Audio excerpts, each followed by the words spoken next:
professor of quite a distinction, teaching at a couple of places, Montclair and Rutgers as well, advising Greg Schiano on how he can cover a couple of point spreads, and also performing on Scripps TV. Welcome back to the show. Well, one of our favorite and a member of the Degenerate Brethren, one of our favorites, the great Len Robbins joins us here on the program. Len, how are you, my friend?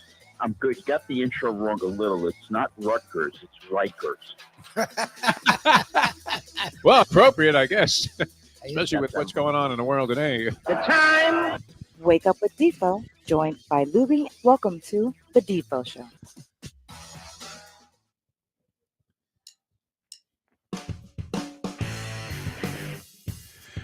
All right, a very special good Wednesday morning, everybody. Great to be with you here on the Defo Show. We're sorry we missed you yesterday. I wasn't that sorry, honestly, Lubie.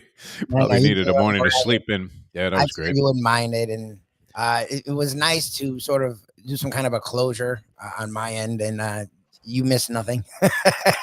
Going back to the old homestead there in terms of workplaces, it's a new place from what we experienced, which I remember when I walked in there the first time. I'm looking around at this giant building with radio stations all over the place, and the salespeople were all downstairs. It looked pretty spectacular. Two-level building, beautiful studios, modern equipment, stuff that was actually built after the passing of Marconi. Unbelievable.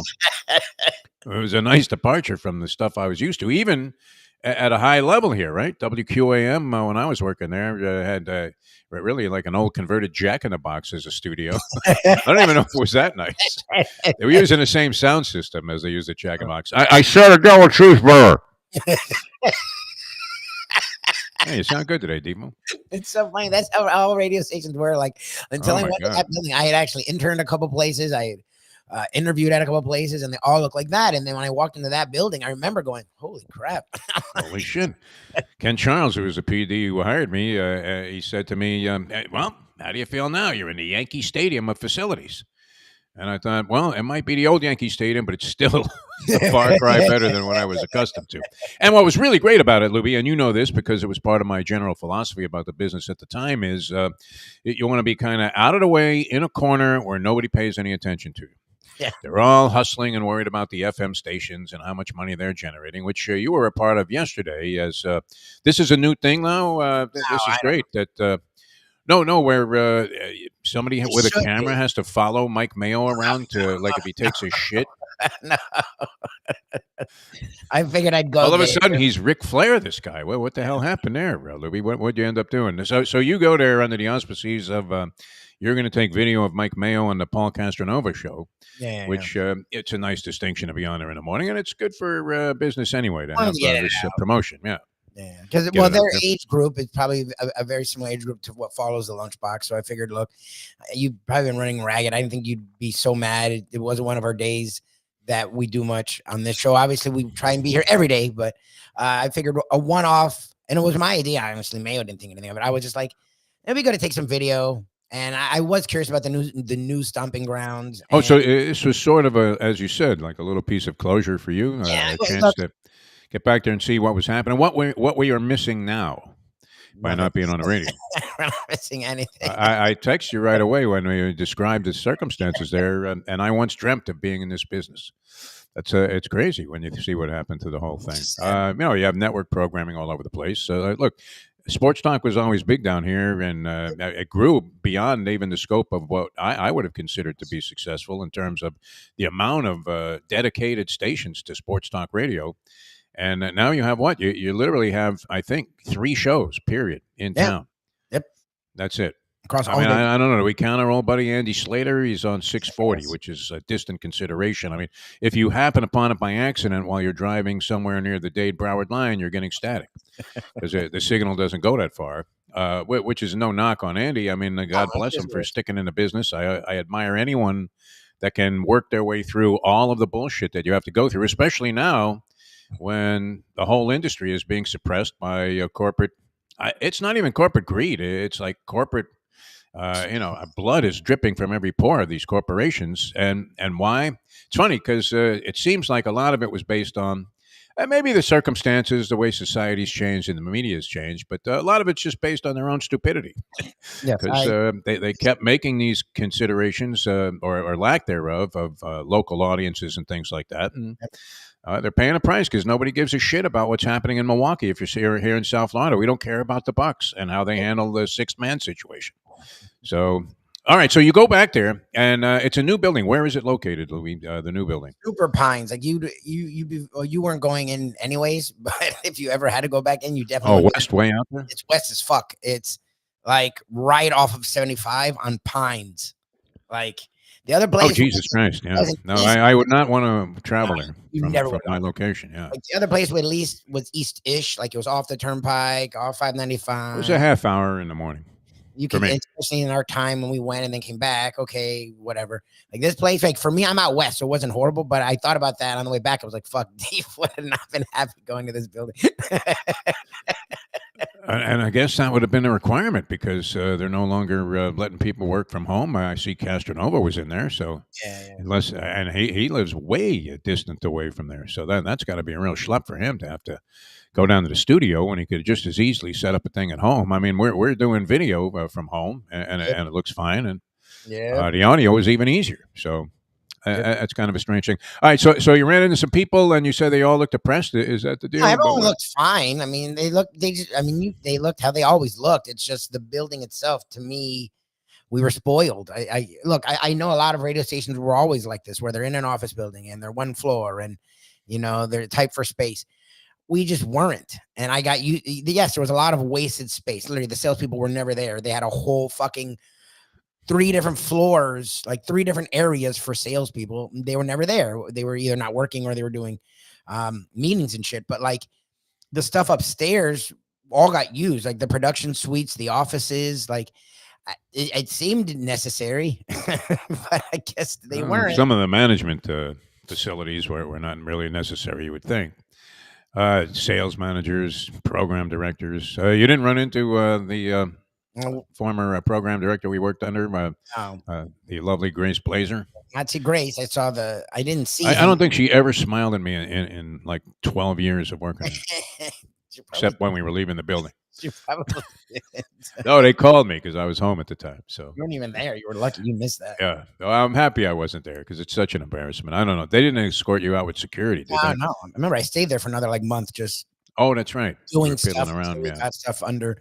You had things to consider. I mean, I was going to have to move on, but you could have stuck around. I was never staying, but it was just until we got stuff going. I stayed, helped them transition out. And I always think it's good to leave on good terms, as much as no doubt. Whatever people treat you, let that be on them. Like it's. You never know how stuff's going to come back around. 100%. I had been for that annual interview like 20 straight years at 940, and finally they didn't make me an offer I couldn't refuse, but due to circumstances I thought, wow, this is a much better option than what I'm dealing with right now, even though it's a steady job and I wouldn't have had to go out and manufacture my own money, but there wasn't enough money to be paid for me not to consider making that switch. And you don't want to burn any bridges. I mean, you could have told the guy to go fuck himself years before. When they made you some embarrassing offer after wasting your time and making you come to an interview, and you would have not done yourself any good. Even this stuff I'm doing now is an offshoot of the Tony Bruno thing, which we had every reason to be not pissed off, but extremely disappointed in, and the opportunity to tell somebody to stick it where the sun don't shine, and never was hostile, but you were thinking that a few times, right? Especially they kind of got on you a little bit. For some of your other activities. We were talking about that the other day with the Twitter stuff, which, all of a sudden it was a big conflict. They're calling me in the middle of the night. Hey, what's up with Lubie? What's up with Lubie? He's working for free in a situation that looks like it's never going to be of any value. So I wasn't even saying leave your kid alone. Yeah, it's like people will do to me. Like I was sort of just pointing out, like you're this well-known, sort of legendary. I mean, not sort of. You're an iconic figure in this world. I wouldn't go that far, Lubie. Not if you check with my banker who looks at me every day when Bruno. I was talking about Tony Bruno.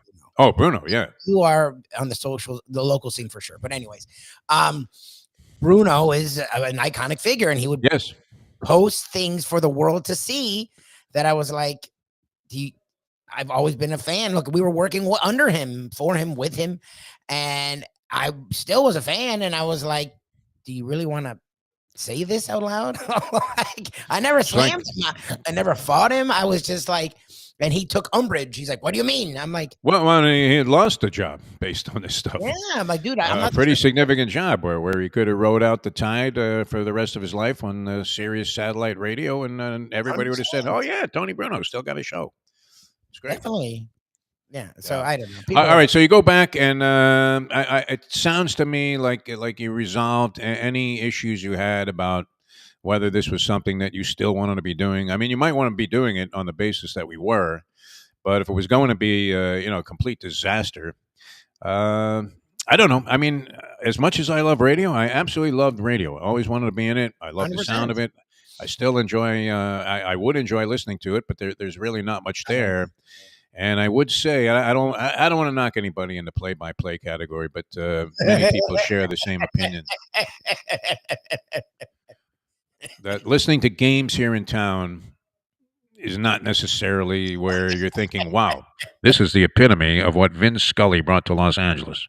Well, especially when you look at like football in other markets, like Yeah, again, college football, you have guys that are literally Hall of Famers. Like what most college broadcasters are with a got program like for like Eli Gold. I don't know. Is he still doing decades. Alabama I games? And you think he had Mick finally doing left out. Florida games. You had Gene Decker Hall. Deckeroff.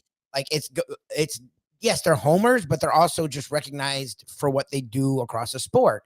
Like NFL, you have a lot of time, you have guys that are national guys that will do the local broadcast, like Ian does it, like a lot of, or they're guys that are about to be national. And this is like, it's a big job doing an NFL radio. Even to this day, it's still a big job because you don't have local TV, right? So like when people are driving around, the one sport I'll still put on once in a while is football. Like the other sports just are really hard these days to listen to on the radio, but football still, and baseball works too if your team is good. I sampled both the Canes game and the Dolphin game on the radio this weekend because I happen to be driving around.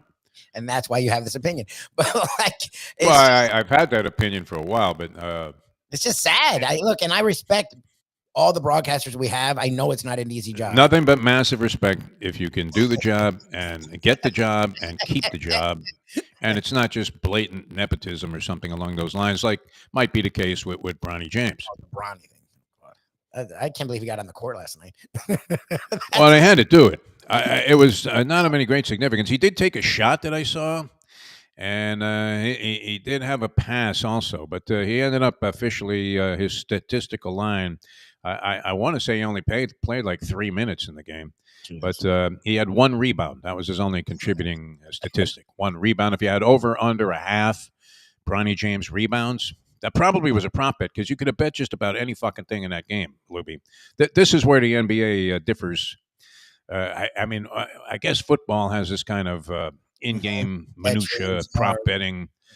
And is that what's spiking all of these losses by the people with the 10-element parlays? I would think that a lot of that has to be incorporated into it.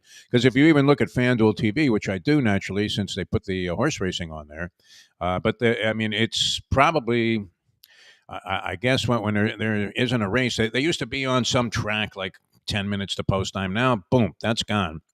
And it's Megan Payton, the daughter of Sean Payton, and this guy from Australia, Dubsy. And they're handicapping games, and when their shift is over, they have two other people that come in there that used to be horse racing people, and they're giving out games, and much of what they're considering are all prop bets. So, Yeah. and then I'm reading another prop bet. This one went down in flames that a guy was recommending in my what used to be Action Sports, now considered Top Play, but it's the same personnel. So I don't know if they sold the company or just renamed it. And there was a recommendation, and a very, again, well thought out, sound logic, that Josh Hart was going to have to carry a bigger load in terms of things other than scoring, like rebounding and assists, that he was going to have to fill a little bit of a gap that was now left by the departure of both Randall and DiVincenzo, the addition of Karl Anthony Towns. And so they had an over-under prop of combined rebounds and assists for Josh Hart last night. Now, when in your right mind, Lubie, would you wake up and you go, you know what? I think Josh is going to have a lot of rebounds today. Never. We don't even know what the fuck his role is going to be with the team, do we? I mean, no idea. This guy tells you, go ahead, bet the over on 12.5, and combined he had 7. So that went under. LeBron James, I think, scoring was like 24 and a hook, so he was well under that.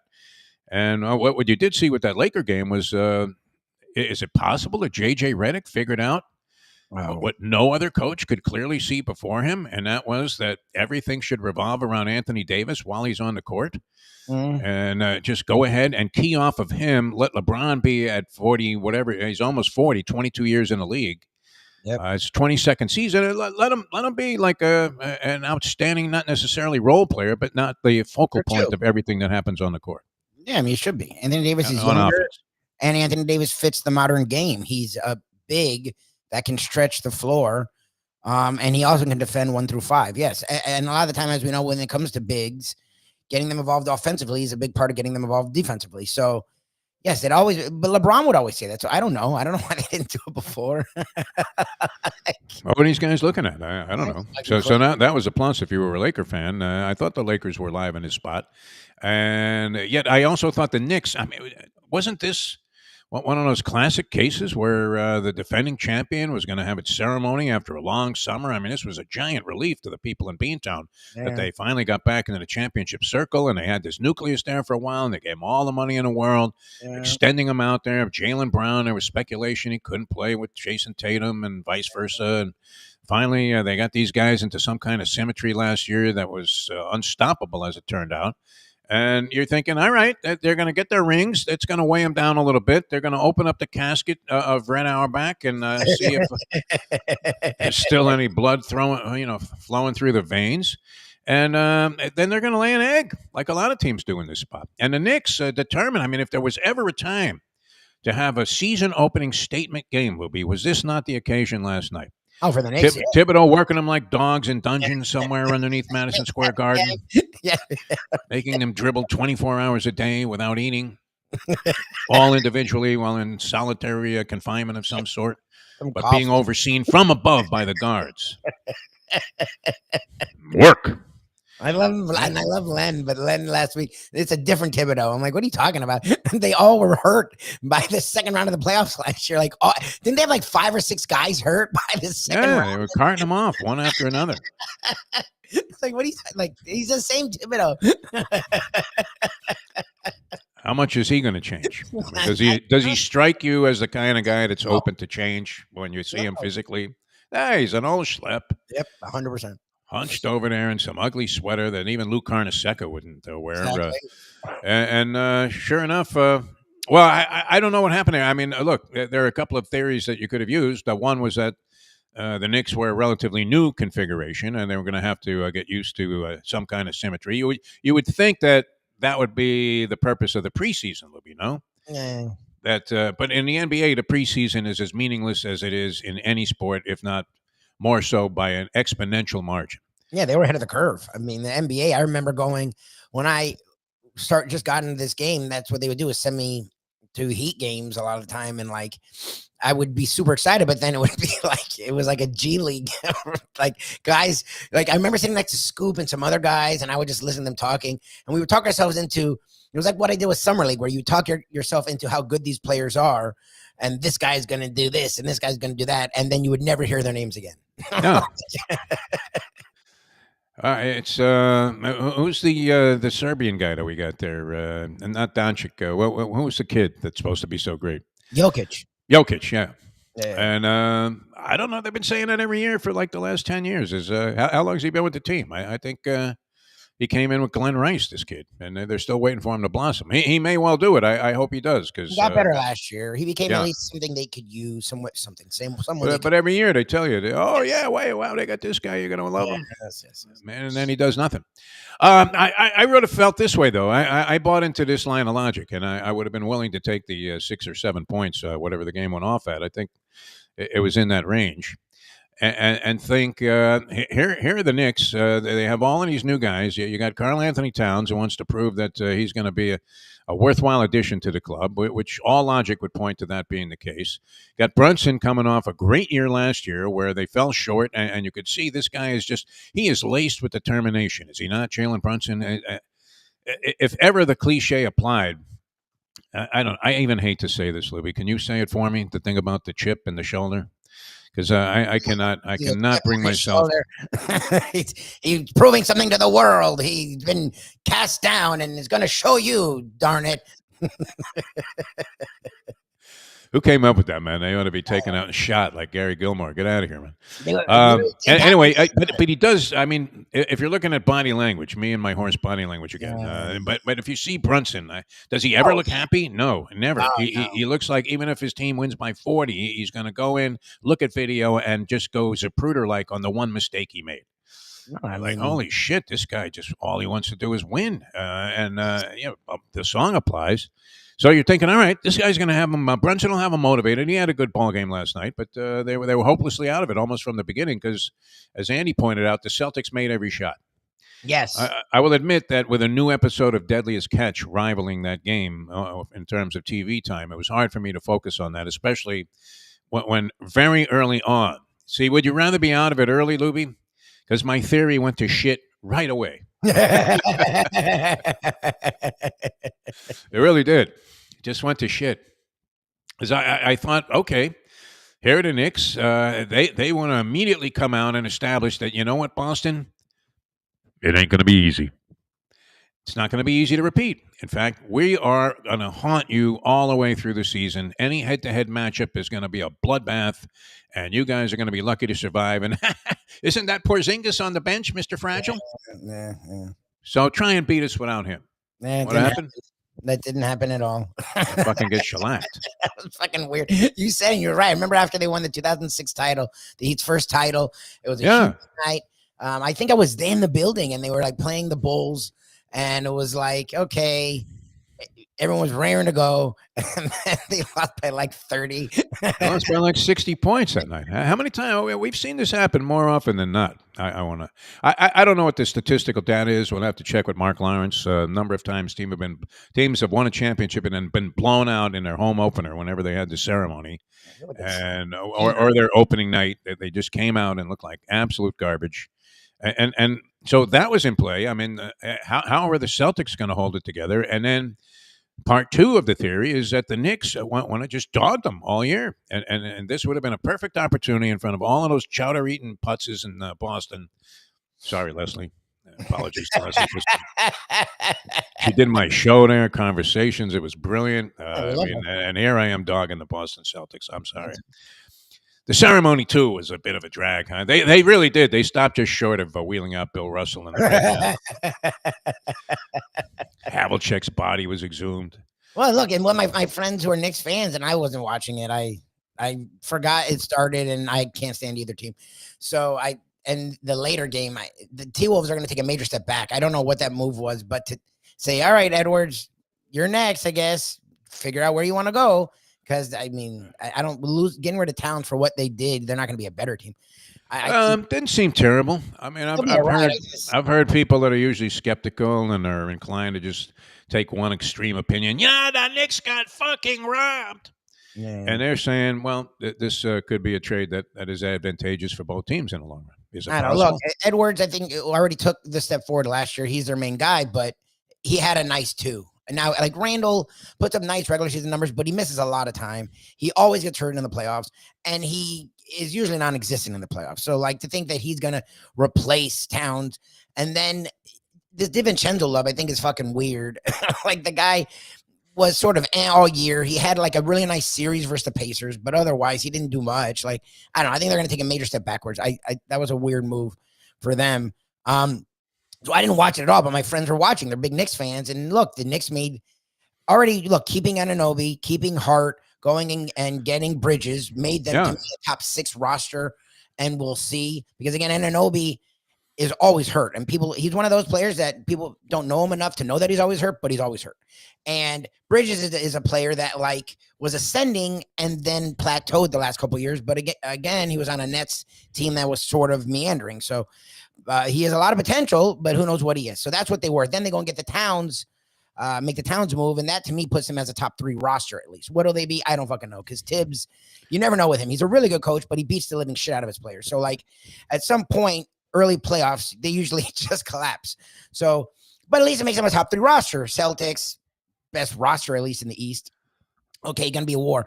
And before I could even turn it on, my friends are like, what the fuck? I'm like, what? They're like, we're shooting 60% and we're getting blown out. I'm like, how is that even a thing? It was ugly, pretty much from the start. I watched the first few minutes. It was usual exchanges back and forth. I thought, all right, this is going to be a good ball game, and then turned away for a while. I come back. The Celtics are up 20, and every time intermittently I tuned back in, that margin had actually slightly increased each time I tuned back into the game to where they're up 30 points, and there's really no point watching anymore because you're not going to be able to establish anything. But I thought the Knicks would look a lot better. I mean, could you have been any further off? You ever watch a game and your theory is just blown to shreds? Like immediately, Lubie. Oh, yeah, the Knicks, they got their game faces on. The Celtics are drinking Manischewitz in the back there and eating sponge cake like they were at some kid's bar mitzvah. And they're going to come out there and just be flat as a Parisian runway model. Well, the Knicks shot 55%. Like over the course of a game, they shoot 55%. It's really good. The problem is the Celtics shot 48% from three. I mean, 50%. Over the course of the game, they didn't shoot. They shot worse than the Knicks, but they shot almost 50% from three. Like, and they shot. Amazing, they shoot like 30. They shoot like 53. So, well, they're the number one team, or were last year in shot attempts from 3-point range and shots made from 3-point range. They shot 61 and then made almost 50%. The last 10 though were an attempt to make it to 30 for the record, because they were just coming down and every scrub was hoisting one from 3-point range, and the crowd was going nuts. I thought that they needed to get like to 135 points so everybody got a free clam chowder on their way out the door. A lobster roll. Because you know how that goes, where the crowd's rooting for something, and it appears that there's really no great meaning to it, except that Tito's Tacos is giving away a free coupon for a 2-for-1 deal somewhere on a Wednesday afternoon if they win by more than 30. And the conditions are usually such. Does anybody really take advantage of that, Louie? Like, do you run with dominoes? No. If you're at a Heat game and they go 15 for 15 from the stripe. No, never. So that's why everybody gets a taco. Who does it? Whoever's like, who has a ticket stub? Who's like, here's my ticket. Holy shit. Let me change my entire itinerary for the day here. And I'm just going to go to Taco fucking Bell and get that free taco. Not even a taco, like a taquito. Something that you would bypass if they served it to you for free at a 7-Eleven. Yeah, these have been rolling around on that grill there for like 2 days. You want one? I got to get rid of them. I'm going to throw them out. That's what you want to hear before you eat an item, because I have to get rid of this here. Yeah, I got to get rid of this shit. And it'd be meat. I don't know why I always look like the guy that would gladly take the sandwich, right? I've had that happen to me like more than once this year. Oh my God. As you're like in a late night thing thinking, geez, how am I going to cut this buzz I have? I got to eat something. And the guy goes, well, that chicken parm, I'm going to have to toss it out. So if you want that or any other things, go ahead. How did we get there, Louie? I don't know. I don't know. But see, that's actually, so they didn't even shoot 40%. They were shooting like 60-something%. And then at the end, they said, fuck it. And we're chucking it for the last 5 minutes. Obviously not playing much in a way of pressure perimeter defense. This had to be like me and Jersey Kyle and me at the gym there.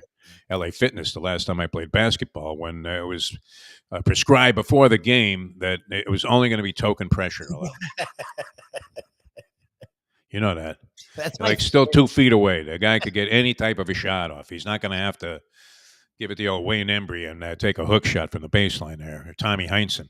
No, he's going to be able to shoot it any way he wants, even WNBA style, where they go from the waist and loop that thing forward, and yet nobody can block a fucking shot. Unbelievable.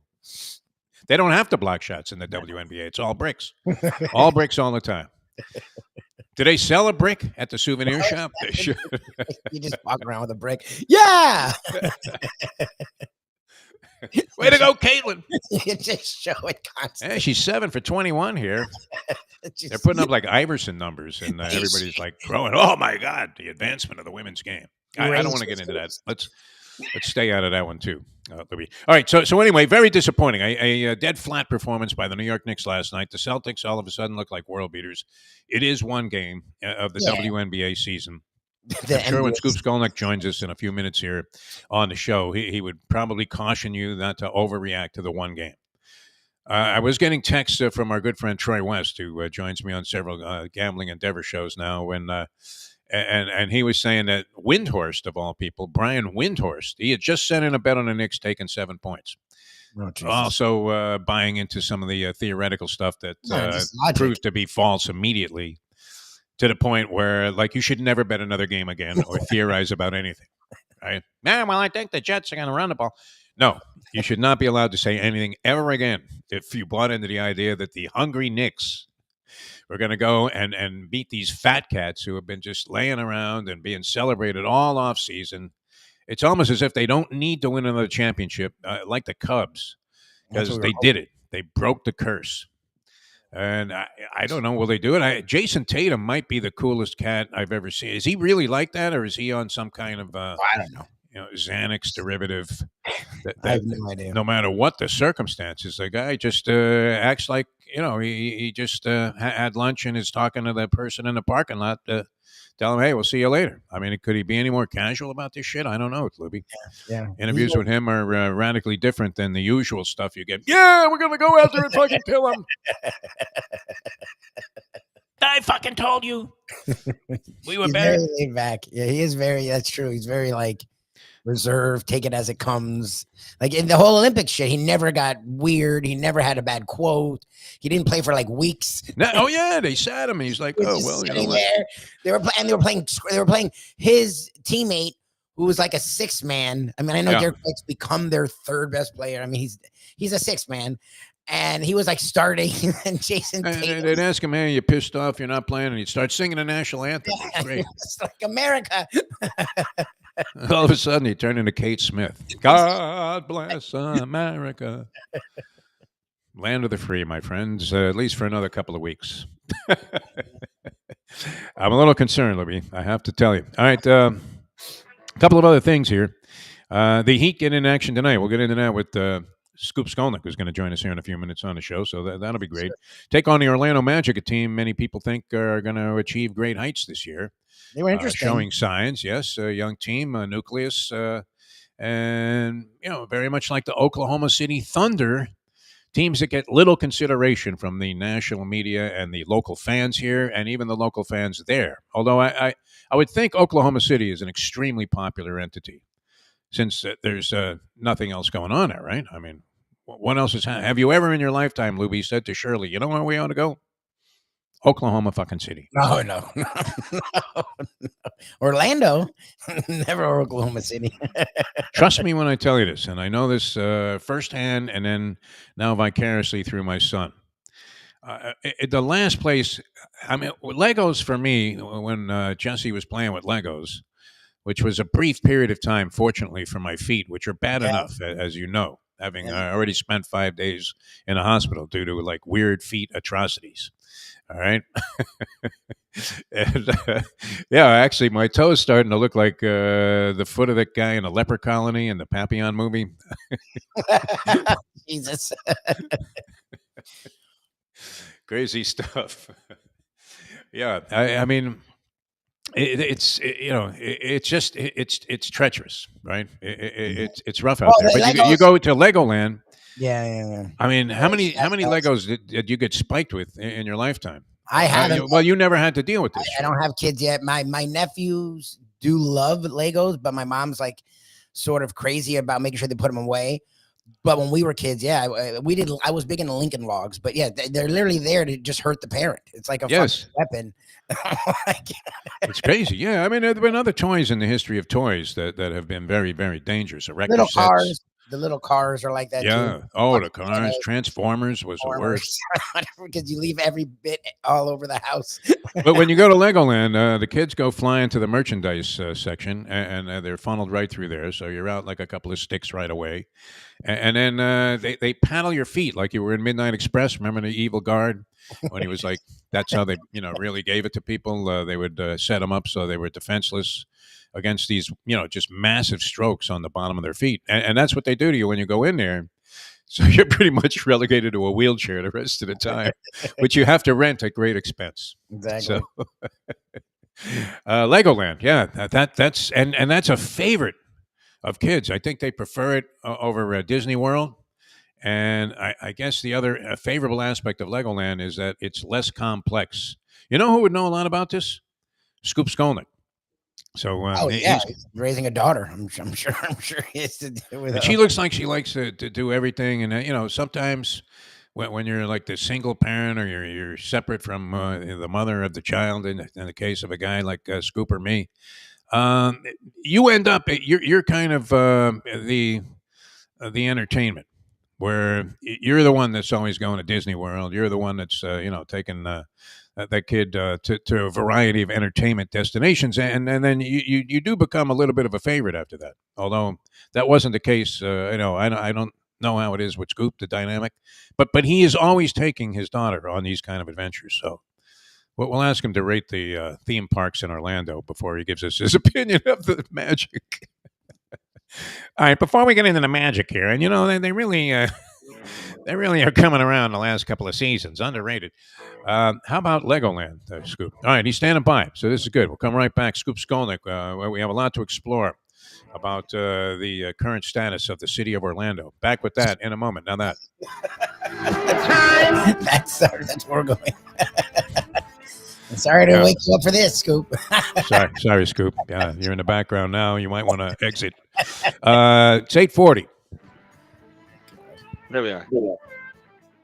Play the ponies in style at Champions, the outstanding simulcasting room at beautiful Hialeah Park.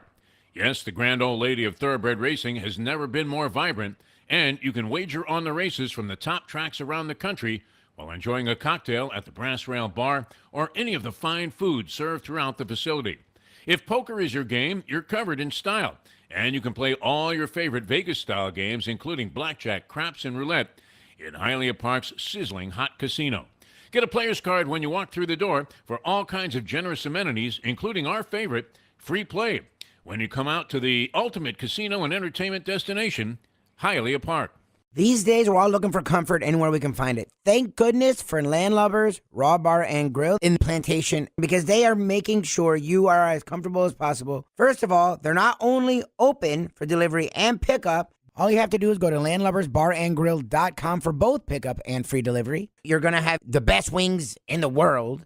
You're going to have a great burger. You're going to have their amazing soups. Again, Landlubbers, Raw Bar, and Grill. It's nice and easy. Just go to landlubbersbarandgrill.com for both your pickup and free delivery. Thank goodness for Landlubbers for making you always feel right at home. Are you looking to buy your first home? Have you been turned down for a loan? Do you need to refinance or get money out of your home? Call Michael Kodsey, CEO of Choice Mortgage. He's been helping the South Florida community get mortgages for 30 years. Hi, this is Michael Kodsey, CEO of Choice Mortgage. We have the most competitive fixed rates in the market. Call me 24/7, 561-441-2730. And remember, I don't just work banking hours. To make the right choice for your home, call Choice Mortgage today. This comes from the great Defo Lama. It's the bets you don't make, the chances you don't take, that can compromise an otherwise incredible life, my friend. The only way to get your morning started is with Defo, joined by Lubie, right here on The Defo Show. All right, welcome back to the show. I think the day off did us some good there, Lubie. We welcome to the program, and I have great admiration for this man for many different reasons, not the least of which was he survived what was at the time a very bitter and nervous me about a situation. It was like we were sitting on a landmine every day, and the situation was going to blow up at an instant. Surviving 640 in the Lapa Nation, may he rest in peace.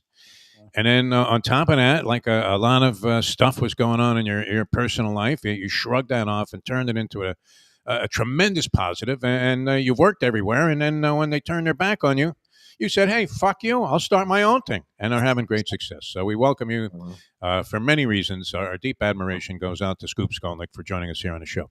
I know you entered at a weird time. That's happened to you before on shows, I'm sure.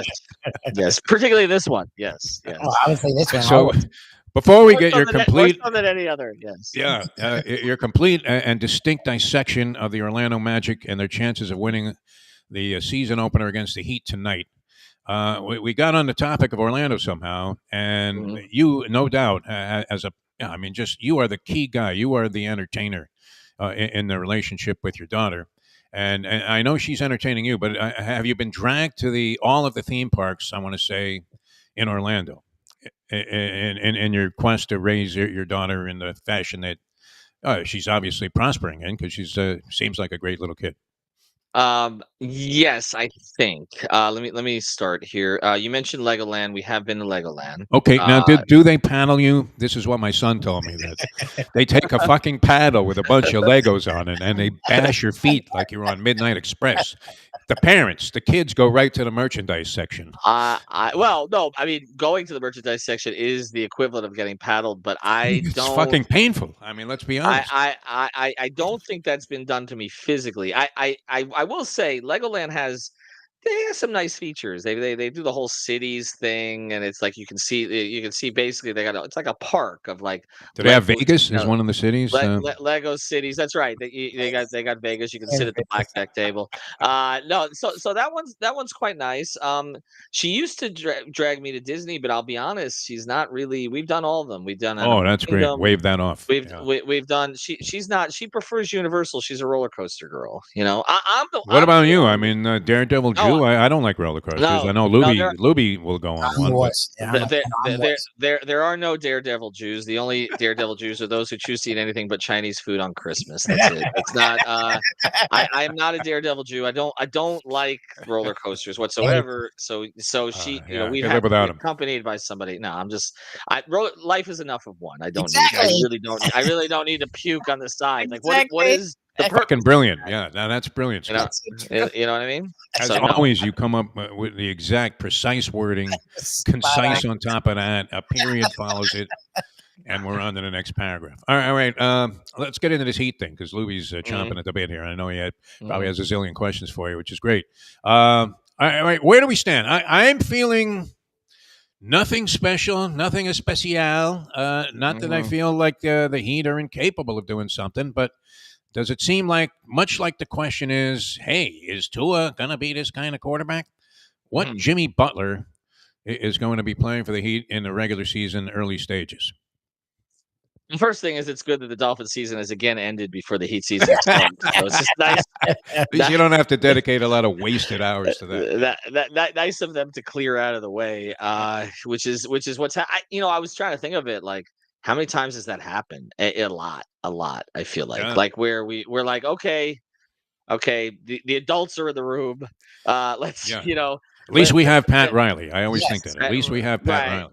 Right. Like at least you know that there's going to be a serious effort to do something here, even if it's not what people want necessarily at the moment. That eventually there will be, and of course the Panthers and the Hurricanes being interesting helps and makes Dolphins even less relevant at this stage.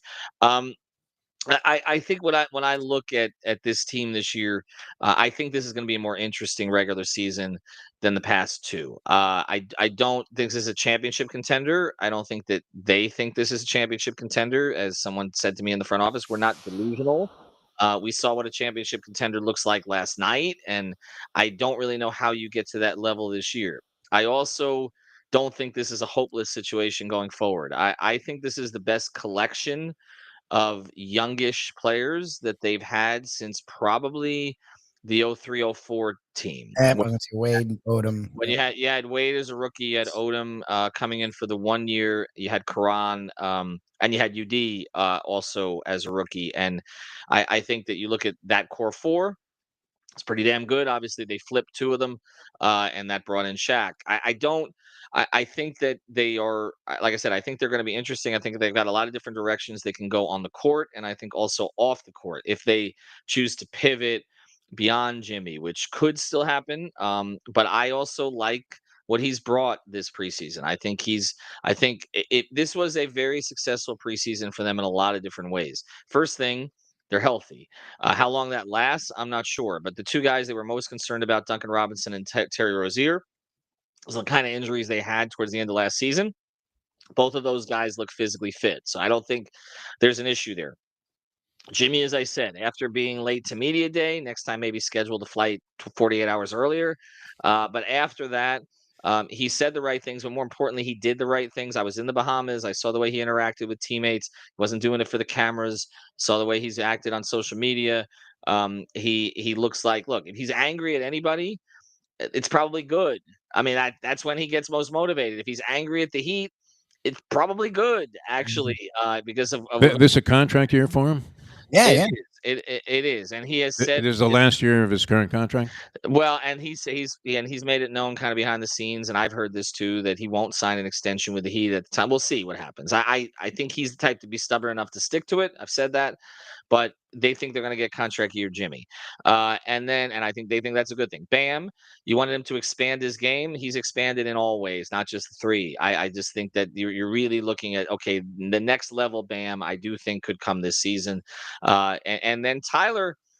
I give him enormous credit. It's funny. There's a story that I don't know who wrote his Ira Anthony, but he's talking about being in his feelings last year about people saying to him go off the ball, and I remember the exact exchange I had with him, which was a conversation he cited, which was after a game. He says, "Well, I'm just a off the ball player now," something like that. Like the passive aggressiveness for him in that regard seems to be gone.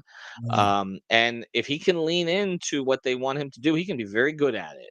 So he's a starter, but if he more of a Klay Thompson type role, that's kind of what this offense needs to function. And you've seen Spo operating in plain sight, not hiding anything, where we're going to do it this way. We're going to get it right this way, but we're going to run a modern offense because they have not been running a modern offense for years. Does it work, guys? Do they go back to their tendencies when they're pressed by a very good defensive team like Orlando and other teams like that? We'll see. But I like how they're coming into the season, and it gives me a little bit more hope that this is going to be fun. Well said. Lubie, I know he got your attention when he said this is going to be Bam's year because you're usually finishing most seasons screaming about, why don't they use this guy? Why don't they use this guy? He's supposed to shoot the ball. He doesn't. Well, he usually falls off a cliff after the All-Star break, and I get it. Yeah. 5 reasons, whether it's Brady or Greg or you'll talk about it. It's not that he's not. It's that they have him shoulder the load for 60 games. So the last 20 to or 50 games, the last 20 to 30, he has not. There's only however young, good shape he's in. Like if he's having to play every role on defense and then still contribute on offense, at some point you physically you just sort of succumb to that. What I thought you said that was interesting is they know they're not a contender. Okay. How often do the Heat know they're not a contender and then say, okay, like they're not the Marlins. Like if they know they're not a contender, to me, in the back of their mind, they're like, okay, but how do we become a contender? And I know you said you don't know how they do that, but they're never, even with talking to you, watching them, covering them, like they're never okay with that. So it's hard for me to believe. And we know Riley's getting near the end. He's already talked about the end. They've talked about retirement, this and that. Like this offseason, that was a big topic. Like, would they really just hope and sit and do nothing as the season goes on? It's so hard for me to fathom that. Well, I don't think their intention is to sit and do nothing. I think their intention is to do this while they wait for the right opportunity. Okay. I don't think that they are going to do that. They don't know how to do that. Yeah. Like that's a different thing. They did it in 2007, 2008 because everybody got hurt. They went into that season thinking, okay, maybe we can drag a little bit more out of this whole Shaq Wade thing. And then, literally, even UD got shelved that year. Like they had no chance, and they were not planning to pivot. It just happened, and then they were playing. It wasn't even the G League at that point. Like the entire D League was up on the roster, and guys like Kasim Powell were playing heavy minutes and closing games. Like should do it. We should do contests on who was actually on the team that year. It's quite interesting. Anthony Hardaway was on the team that year. I think that when you look at what they're doing now, they just haven't found, they tried the Rozier thing. Okay. And that was kind of like, okay, do something. Okay, fine. We got a first round pick. We're going to try to give Jimmy a chance. Okay. They're never going to look at it. If they have a team that can be in the playoffs, it's like Pat kind of said the other day, is make, we're going to give ourselves an opportunity. So they did. They added Rozier. He got hurt. Jimmy got hurt. Tyler got hurt. Okay, so they never got a chance to see it. So now they're coming into the starting. And I see Andrew Peters here in the comments. Now they're coming into the season, and they're like, all right, we've got this sort of starting lineup where a lot of pieces could potentially fit, but it's going to be we have to sort of we got to lubricate it, so to speak. Okay, and this is kind of what I don't want to do. This is kind of what Spo's doing. It's sort of like, okay, we're going to put in a different system to try to make this thing work with Jovic at the 4, with their what is now in their view their core 4. Okay. I think Jaquez is going to be one of their 4 best players this year, but he's probably going to settle in as the 6th man. So you're talking about making the Hero Rozier thing, small backcourt in the NBA currently. I said this. I don't. This is not a slight on them. Hero and Rozier would win the NCAA tournament. Okay, that type of guard. Okay, if you had those two guys, those type of guards playing together, they would be impossible to stop. I'm not just saying obviously they're better than college players now, but you get it. If they work out. for Okay, but it's for the NBA, like you're used to having like a Mikal Bridges play the two, Yeah. like now, like and they don't have that. Okay, so I think that he's trying to make this thing work with this core, and see who emerges from it, and in the meantime, they'll continue to look for opportunities. But it really comes down to this, guys. They ultimately need the disgruntled player to appear, and they need to have a general manager on the other side who will deal with them. And until that happens, they're not coasting, but they're developing Yeah. and going to try to stay competitive in the meantime. And that's the way that they operate. And that's the way they're going to operate until Pat is done, and probably until Spo and Andy and the Arisons are done with this. It's just it's the way that they view this. They're not going to bottom out. So who's that player? I mean, the one. Hope Milwaukee implodes. That's really. They could bring back Budenholzer.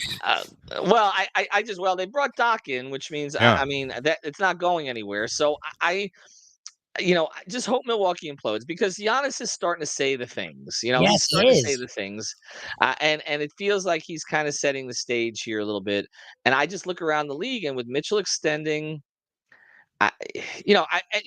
it could be Dame too again. But if it's going to be Dame, like it's got to be on the Heat's. It's got to be on the Heat's. The Heat's budget, because he is not the concerns they had about Dame before, which is why they didn't go all in. Age, defense, contract. Worse now. It's worse now, right? He didn't do shit last year. I forgot he was in the league. Like, I'm not gonna lie. Like, I forgot he was in the league. Right. So I just to me, that's you're waiting for the right guy, and I've always felt Kevin Durant would play a season for the Heat one way or the other, but I'm starting to think we're running out of time for that. So it's got to be something like that, because look, you look around the league right now, and again, Boston can be a juggernaut here for a couple years, but then Wemby's coming, SGA is coming, Ant is coming. I mean, a lot of that's out west, but it's you got to find the right avenue to make yourself really relevant. For right now, I just think they'll be interesting, and I think they'll be kind of fun this year. All right. Well, Lubie basically wants to apologize publicly for flooding your Twitter account with requests to get James Harden in a deal, bring him here as a solution. I'll meet you at Tootsie's. All right. Final question, Scoop Skolnick, outstanding. I mean, your recall of Heat history on the fly is amazing. Are you taking Prevagen or anything like that? Because my memory's shot. I need Rogaine, not Prevagen. Any other suggestions? Man, no. You're still looking good, kid. As long as I don't need other pills, I'm okay. Exactly. Do you lay the 1.5 with the Heat tonight? That would be the question that everybody is concerned with. Heat favored over an Orlando team that I see many of the so-called wise guys saying, well, you know what? You better watch out for them. They're coming around. Which they showed signs of that last year. Showed signs of life, as they say in horse racing. Yeah. What do you think? 1.5. Miami Heat, are they coming out tonight with a little bit of fire in their belly, or we're going to see a passive Heat team with Jimmy Butler getting 16, eventually fouling out of the game in the third quarter and spitting at Eric Spoelstra on his way to the bench, and defiantly looking up in the crowd and seeing Riley there and waving goodbye? Right. Well, wow, that's a lot. If that happens, I'm going to be until 4 a.m. I'll say I just actually, before I came on with you, I did an episode on the channel about Orlando and how, to me, like, you have to segment this season. And I think the start for the Heat is really important because their schedule, they have a 6-game road trip that comes up in the first 12, and 5 of those are against playoff teams. And so this thing could go south quickly.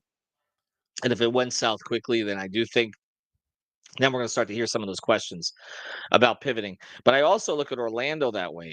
To me, this season is about one thing, the regular season: finish ahead of the Magic, win the division. Because if they do that, Washington's awful, Charlotte's awful, Atlanta should be awful. If they just finish ahead of Orlando, then really they only have to pick off one other team and they'll get out of the play-in. They'll be a playoff team. And Orlando is going to challenge them because what Orlando does well is they get you out of your stuff offensively. They're very good on defense. They're going to be a top 5 defense, and they're going to force Miami to stick to their new habits, which is we're going to get out of the mid-range and all that, because we know when players are pressed, they go to what's open or what they know. Do the Heat win tonight? I think they do. And I'm just riding kind of the good feeling out of camp. All But right. I think this is going to be a muck it up struggle tonight. I would play the under, for sure. Nice. And I Wow. don't even know what I don't even know what it is. But I would. Oh, we probably have this information handy here. I'm sure you do. I'm going to guess 208 and a hook. 208 and a half. 208 and a hook. Scoop. 208 under 210. I was, and what did I say? 207 and a half. Okay, I was right there. Wow. You really have evolved in degenerate considerations. I don't shave now. It's just a mess. You should see what my As long as you don't end up looks like. sleeping in your car outside of the Rio, waiting for your breakfast special. I've done that before, but not outside the Rio. Sometimes it's hard to find a courtyard Marriott on a points at the last possible second. I would say I would play the 207.5 under. Okay, you're looking for a sloppy, a slow-paced game in terms of scoring, and the Heat to prevail by the point and a hook. Excellent dissertation on the whole thing, Scoop. You're the I best. mean, we just did 20 minutes, so you could get that out of me, basically. 100%. So that's there's a lot there. But you were brilliant as always. This is the thing that amazes me about you. I mean, that was fucking brilliant all the way through. When you started talking about like who was on the 2004 team and rattled off the 7th man, I'm like, holy shit. Winderman, he has to be losing it a little bit. No, Winderman, he doesn't have this kind of recall anymore, does he? No. I You have to remind him of some names like Lubie does with me. I'm gonna leave that alone. I just send Ira all the Ask Ira questions. They're all for me. Oh yeah, okay, all right. Yeah, John from Hollywood, Steve from Coral Gables. That's Ethan Skolnick. Sam from Coral Springs, Mildred from. Do you deliberately? You send them stuff that has them going to like the Library of Congress to look shit up. That's right. That's right. It's that obscure. Nice. I like that. It's like, all right, Scoop. We love you, man. 5 Reasons Sports Network subscribers. I mean, they're welcome. How do they find this stuff? This just sub to the channel. 5 Reasons Sports. Also 5 Reasons Sports on Twitter. We send everything there. Again, I don't know how much longer I can stay there since I feel like I'm operating on a machine to elect Trump. Does anybody use Threads, by the way? Because I really want to Threads switch. ever get off? not that sophisticated. Ethan, I'm still getting the New York Post delivered to my house. I'm sure you. I'm in the You're getting a Murdoch paper? Yes, he's getting. Well, only because of the sports section. Sports is good. I'm still a big fan of the sports section. The rest of the paper I find kind of comical. I mean, I read this stuff because you're thinking, all right, let me see, let me get a balanced opinion on. I already know where I stand. Balanced opinion? Yeah. I mean, balance out my own extreme, opposite opinion of what everything they say. I mean, and it's so overwhelmingly biased. It's incredibly funny actually after a while, but. The sports section, still some good sports writing in there, some columnists that I really like. And then I can't have a bowel movement without having everything in front of me. I can't do it off a tablet or a phone, Scoop. I find it's like damaging my vision, and then it certainly is ruining my concentration. So the Post, I get it. I guess what? Should I cancel? I mean, it's not going to matter. Well, I don't know. Yeah. I don't know. I mean, the fact, putting Trump as Jesus on the front page, probably a bit extreme, but But that's the thing. I mean, I look at that and I'm laughing my ass off. And then any other portrayal of any other Democratic stuff, I mean, is with a skull and crossbones on it. It's amazing. All right, Scoop. 5 Reasons Sports Network. Everybody tune in. I don't know. How could you get any more deeply into the Heat than to send a guy to the freaking Bahamas to watch exhibition NBA basketball? Unbelievable. I sent myself, basically, is what I did. I sent myself.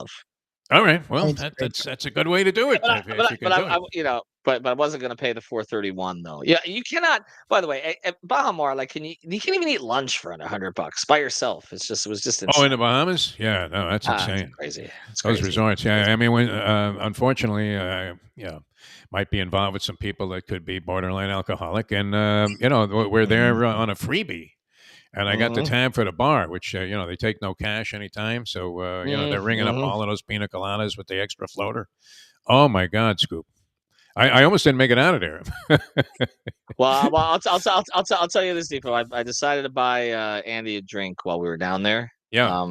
And I think I pushed the heat into the second apron. Anyway, All right, we love you, man. Thanks for coming Have a on the good show. one. Great job, Scoop Skolnick, ladies and gentlemen. All right, Lubie, I got a little conflict here with the upcoming Mayo show, not knowing that the late post was applicable until I think you told me on Monday. Yeah. But I had already scheduled this show for 3:00, thinking we were going at the regular time. That's all right. So, and it's very disappointing for me because you're going to be at Luke's Seafood, I know. which is a dynamite place, and I love riding Luke about his dolphins because he's totally positive. Yeah. I remember. I actually get curious how positive he'll be, because every time we go now, the Dolphins are worse. Yeah, and he's sponsoring the show, so you don't really. I mean, it's not like you're being a phony, but No. I mean, I'm a Dolphins. you don't want to come running into the store and go, "Hey, you know what? Fuck your Dolphins." I like the Dolphins. He's very Yeah. positive, and it's like, how? How do you still? How much hope do you hold out that they can actually I mean, there still are Right. people that believe they can get it together. Oh, please. Is that like completely false hope, Lubie? What do you think? I think if it's based, especially if it's based on Tua, like he's practicing today, he's supposed to play Sunday. The Cardinals are not amazing, but like, how do you not think at some point he's going to get hit again? And like, it's hard for me to believe that he just plays the rest of the year. Like, it's just really hard to believe that. I'm sorry. Yeah. Like, I just Or that, I mean, they weren't doing anything especially Wait. significant with him this they year. weren't. No, they weren't. He was, not terrible. I mean, we've seen Jesus. What He a was difference in levels. If you can't even find these guys with a search warrant on the field there, Waddle and Hill, the entire ball game in a game that's a freaking low scoring game. One guy breaks loose for a touchdown, going to turn the game around. And you're sitting there, like Mike McDaniel, with that stunned look on his face. He's starting to look like Smoking Joe Philbin, only 100%. like a little more hip. No, He dresses cool, but he looks fucking lost. Like he looks and then he looks like a shot fighter. He does. He has that Jerry Quarry look on his face. 100%. Or it's like, oh really? One more round? All right. All right, we're gonna get out of here. Way off on that Nick game last night. I could not have been any more dead wrong, my friend. All right, we'll see you guys later on. Have fun out there at Luke's. Have a couple of those. What do they call them? The schnoodles or whatever those are. Scoobies. Yeah, Those are great. have a couple of those for me, and send my regards to the Mayo Man. All right, and I will. Where are we at tomorrow on that thing? Tomorrow's Thursday. He's working on where we're going to be tomorrow. We could be home. He's working. Oh, okay. All right. Well, yeah. All right. Works out. Okay. All right. See you guys later on. Thanks for tuning in as we leave you know that. The time. It's 9:07. Let's go to eat a damn snack. Look what they done to my show.